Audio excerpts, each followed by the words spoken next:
Di ruang sidang, Yirang masih dalam keadaan dirasuki seorang klien hantunya yang bernama Kangpung. Ia berteriak kasar, bergerak seperti preman, membuat semua orang kaget dan juga takut. Nahyun menatapnya secara dingin. Dia percaya ini tuh cuma trik murahan dari Yirang. Hakim langsung menangguhkan sidang, menyatakan bahwa Yirang tidak stabil dan kasusnya berisiko ditolak. Yirang kemudian bangun dan keringat dingin pun bercucuran. Dia tidak ingat apa yang sudah dia lakukan. Dia lari keluar gedung pengadilan. Bungsu mengejarnya. Begitu sampai di kantor, Yirang marah besar. Ia merobek dan membakar jimat peninggalan dukun yang menjadi penghubung dengan arwah tersebut. Yirang mengatakan, "Pergi, jangan pernah datang lagi. Aku bukan pengacaramu. Kau merusak hidupku." Saat api membakar jimat, tubuh Kangpung mulai memudar. Semakin transparan, suaranya semakin parah dan juga sedih. Kemudian dia mengatakan, "Maafkan aku tidak bermaksud menyusahkanmu, tapi kalau aku pergi, siapa yang akan menolong Minjo dan Jiwo, anak dan istriku? Anakku sedang sakit parah, kondisinya makin buruk. Dia butuh keadilan itu untuk bertahan hidup." Yirang akhirnya berhenti membakarnya. Dia ingat wajah anak kecil itu, ingat betapa miskinnya keluarga itu. Rasa bersalah menyerang hatinya. Sementara itu, di kantor firma hukum Taebaek, Nahyun melapor kepada Do Kyung. Ia kemudian menyebar berita ke media, di mana dia mengatakan bahwa almarhum Lee Kangpung adalah mantan penjahat kasar dan gugatannya hanya rekayasa orang gila, tidak ada kelalaian medis di sana. Pendapat publik berbalik 100% melawan keluarga Kangpung. Do Kyung tersenyum puas. Ia membersihkan semua jejak dan memastikan tidak ada bukti yang tersisa. Sedangkan itu, di rumah sakit, Dr. Jong Sok yang mengoperasi Kangpung sangat gugup. Dia kemudian bertanya kepada Nahyun. Dia mengatakan, "Apakah semua aman?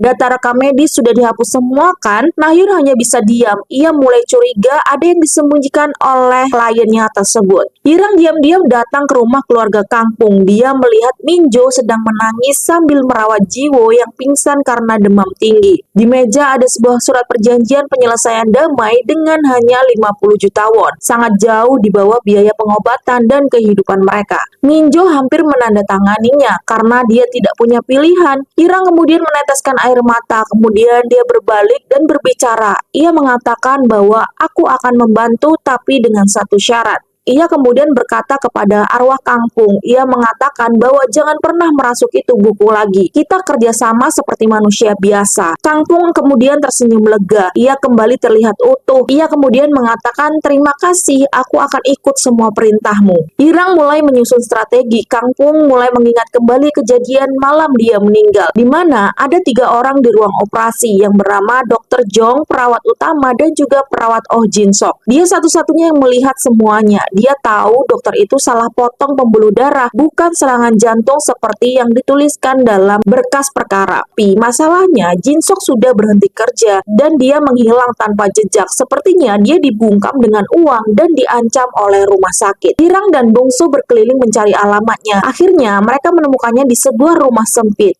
Dia merupakan ibu tunggal yang berjuang merawat anaknya yang cacat. Awalnya Jisok takut. Ia menolak untuk berbicara dan mengusir mereka. Ia berkata, "Pergi. Kalau saya bicara, saya dan anak saya hancur. Rumah sakit punya kuasa besar." Namun, Yirang tidak pergi.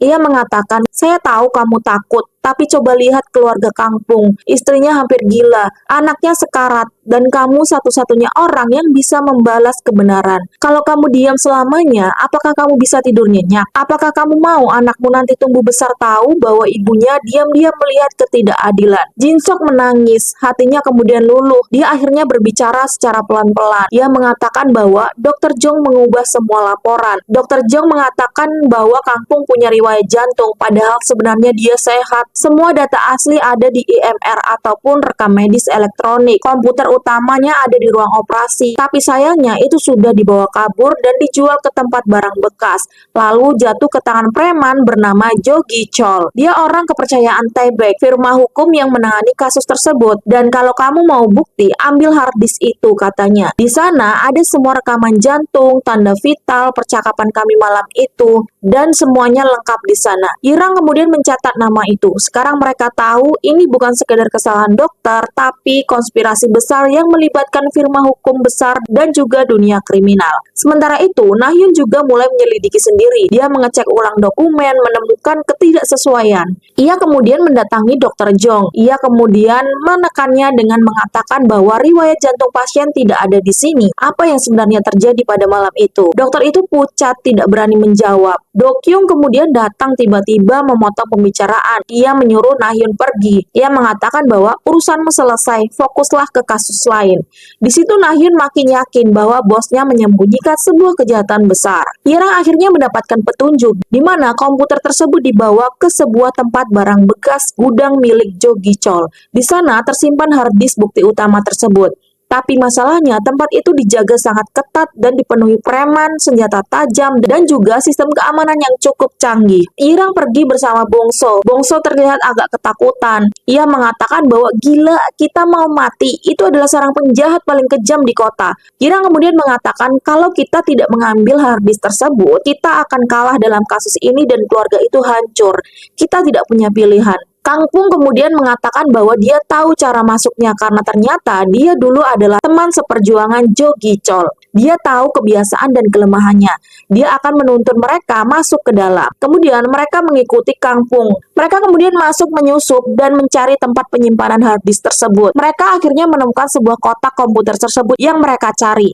Di saat yang bersamaan, Nahyun ternyata juga datang ke tempat itu. Dia menyamar sebagai inspektur pengawas. Diam-diam, dia ingin mencari bukti sendiri apa yang disembunyikan oleh bosnya. Tapi, dia sangat kaget ketika melihat Irang ada di sana. Mereka akhirnya bertemu. Nahyun kemudian bertanya kepada Irang, "Mengapa kamu di sini? Ini bukan tempat main-main. Kalau ketahuan, nyawamu taruhannya." Irang juga mengatakan, "Sama sepertimu, kita sama-sama cari kebenaran." Mereka berkerumun mengelilingi mereka berdua, dan mereka terjebak. Jo Gi-chol tertawa jahat. Dia mengatakan, "Wah, ada tamu istimewa, pengacara miskin dan pengacara elit. Sama-sama mau ambil barangku ya? Sayang sekali, barang ini harganya nyawa. Tinggalkan tangan atau kaki saja sebagai oleh-oleh." Kemudian para preman maju membawa tongkat besi dan juga pisau. Bongsu sudah lari sembunyi di bawah tumpukan kardus. Irang dan Nahyun terpojok, hampir dipukuli sampai mati. Saat Jo Gi-chol hendak memukul kepala Nahyun dengan tongkat besi, tiba-tiba Kang Pung berteriak keras,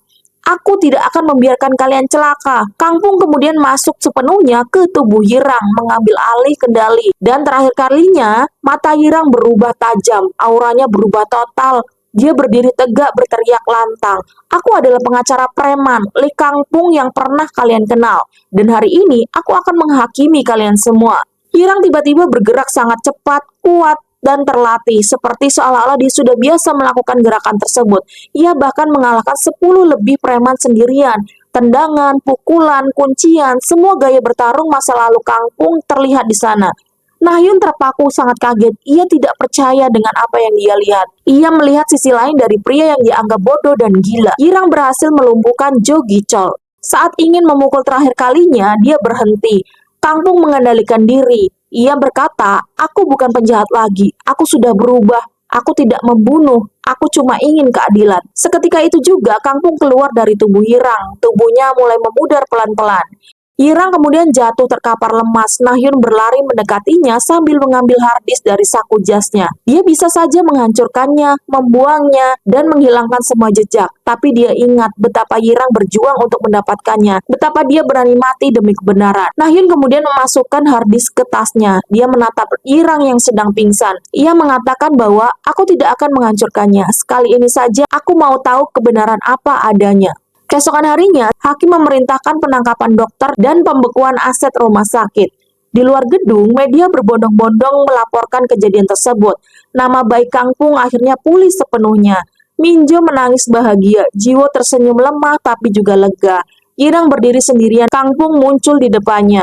Tubuhnya makin samar, hampir transparan sepenuhnya. Kemudian Kang Pung mengucapkan, "Terima kasih Yirang, kamu bukan pengacara biasa. Kamu pengacara yang mendengar suara yang tak terdengar. Sekarang aku sudah tenang, aku bisa pergi sekarang." Yirang kemudian mengatakan, "Selamat jalan Kang Pung, jaga keluargamu dari atas sana. Aku akan pastikan mereka hidup bahagia." Kang Pung tersenyum dan membungkuk hormat. Lalu perlahan dia lenyap di telan cahaya putih, hilang selamanya.